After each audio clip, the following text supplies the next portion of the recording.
Good morning बच्चों। आज हम नेक्स्ट क्वेश्चन प्रिपेयर करेंगे।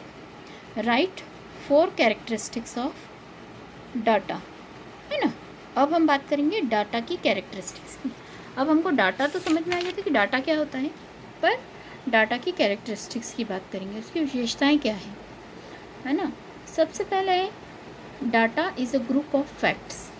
अब देखिए, इसमें यहाँ से लेके यहाँ तक आपको नोट करना है। तो डाटा क्या है?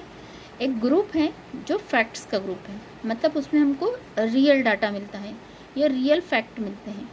जैसे अ सिंगल नंबर जो होता है डाटा में, जिसकी हमको इन्फॉर्मेशन मिलती है, वो कंक्लूजन वाली इन्फॉर्मेशन मिलती है ना। जैसे अगर हम बात करें कि age of students in class 11, है ना। अगर हम एक पर्टिकुलर क्लास की बात करें कि हम 11th क्लास में 16 ईयर्स के बच्चे जनरली होते हैं, है ना। तो इससे कम एज के भी हो सकते हैं, है ना, और इससे थोड़ी सी एक साल एज अबव भी हो सकते हैं।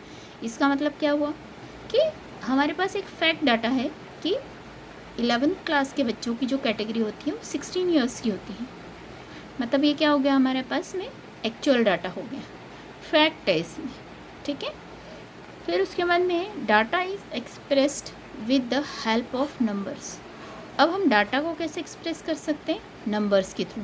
जैसे हम मनी को मेज़र करते हैं ना नंबर्स में, है ना, रुपीज़ में हम काउंट करते हैं, उसी तरीके से हम डाटा को भी एक्सप्रेस हम नंबर्स के थ्रू ही कर पाएंगे, क्योंकि फैक्ट डाटा होता है।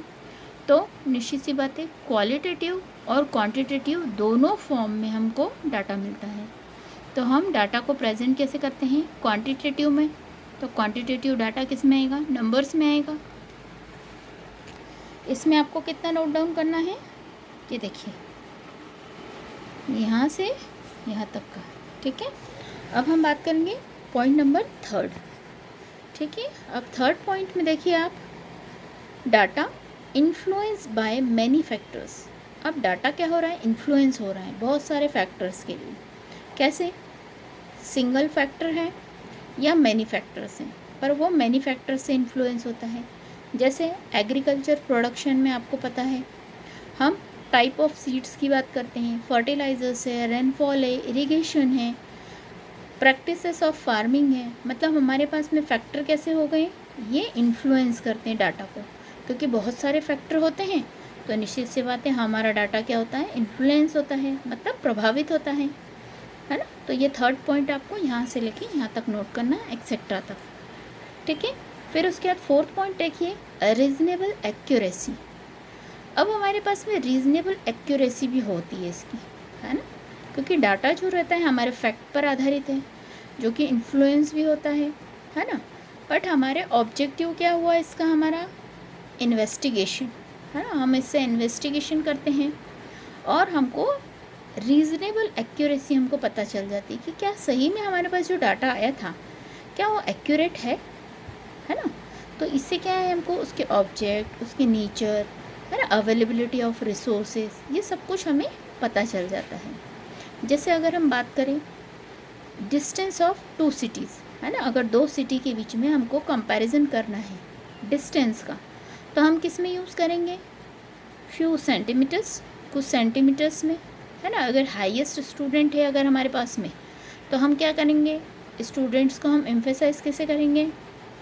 इसमें नंबर्स में एम्फेसाइज करेंगे। तो इसका मतलब क्या हुआ कि हम क्या कर सकते हैं? रीज़नेबल एक्यूरेसी भी इससे हम पता कर सकते हैं, ठीक है। ये यहाँ पे क्वेश्चन फिनिश हो गया। अब इसके बाद हम बात करेंगे नेक्स्ट क्वेश्चन की। नेक्स्ट क्वेश्चन है हमारा, discuss the objectives of statistics. अब हमारे स्टैटिस्टिक्स के ऑब्जेक्टिव क्या क्या हैं? तो सबसे पहले हम बात करेंगे इसमें, ये देखिए, इसमें आपको 4 पॉइंट है, ये चारों ही पॉइंट नोट करना है, ठीक है। सबसे पहला पॉइंट है to know the reasons for change.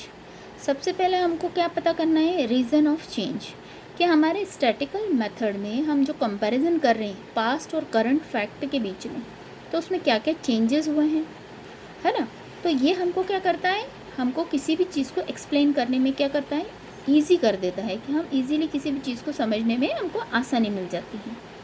फिर स्टडी ऑफ फैक्ट्स, इसमें क्या हम कर रहे हैं? हम स्टडी कर रहे हैं फैक्ट्स की, है ना। तो तो इसमें हमको पास्ट और करंट डाटा के बीच में हमको क्या मिल जाएगी, ऑब्जेक्टिव्स मिल जाएंगे। प्री डिटरमाइंड हमारे ऑब्जेक्ट हैं, उसके आधार पर हम स्टडी कर सकते हैं फैक्ट्स की कि एक्चुअल में ये कितना सही है।